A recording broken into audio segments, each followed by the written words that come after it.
est-ce que ça l'a déstabilisé? Bah ouais, forcément, hein, je pense que oui.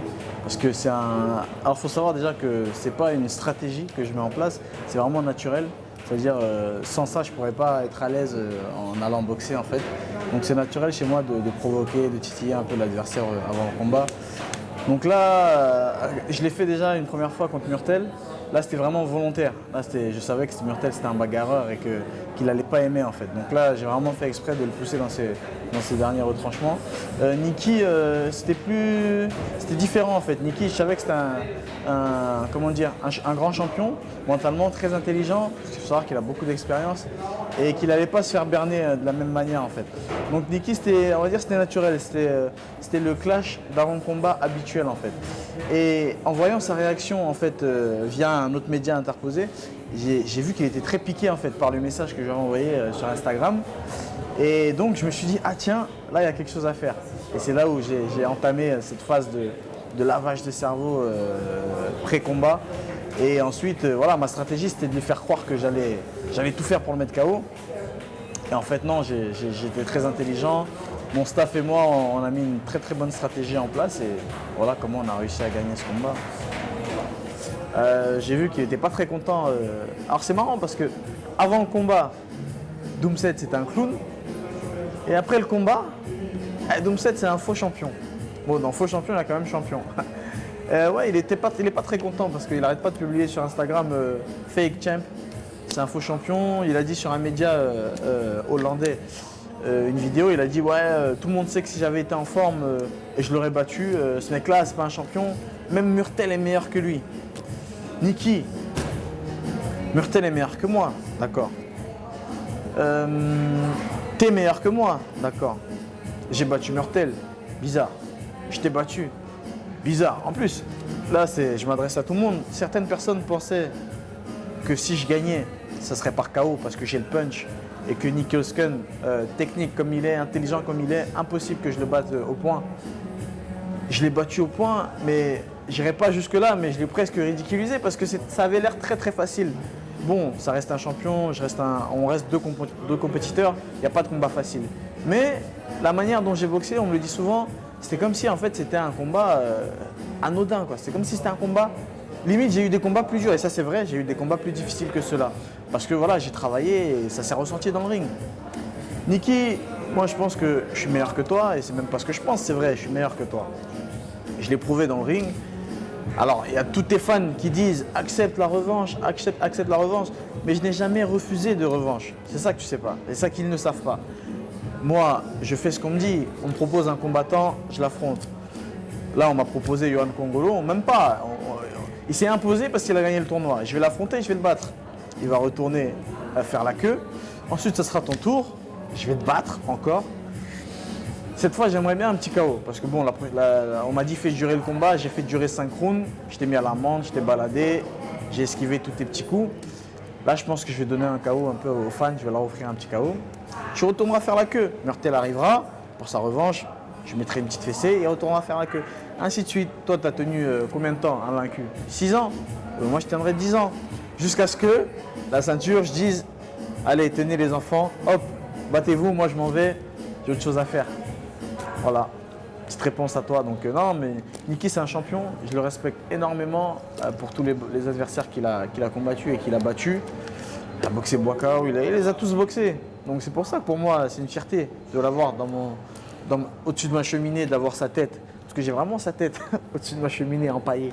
Donc ça c'est un énorme. Ça prouve que j'ai du respect pour lui. Parce que si pour moi il était insignifiant et il était zéro, je me dirais ouais je suis Niki, bah quoi, il n'y a rien. Non, c'est énorme ce que j'ai fait. Donc gros respect à lui. Parce qu'il faut vraiment des couilles pour monter face à moi et espérer me battre. C'est un exploit. C'est déjà une victoire pour toi d'avoir passé 5 rounds face à moi. Alors contente-toi de ça, il n'y a pas eu de ceinture pour ça, mais dis-toi que tu pourras dire aux gens, bah, j'ai boxé Doomset et je ne suis pas tombé KO. Ça c'est une victoire. Qu'est-ce que je pense des gens qui pensent que j'aurais dû profiter un peu plus longtemps de ma ceinture? Non, ils ont raison, en même temps ils ont tort. Ils ont raison parce que c'est vrai que là je la remets en jeu assez rapidement. Et ils ont tort parce qu'il ne faut pas se reposer sur ses lauriers. Là, c'est pas une ceinture en anglais ce que j'ai remporté, c'est une ceinture du Glory, champion du monde de kickboxing, de K1. Moi, ce qui fait ma force, c'est l'activité. Il faut savoir que la saison passée, j'ai eu à peu près 14 combats, sans compter les tournois, et c'est énorme en 12 mois, 14 combats pour un kickboxer.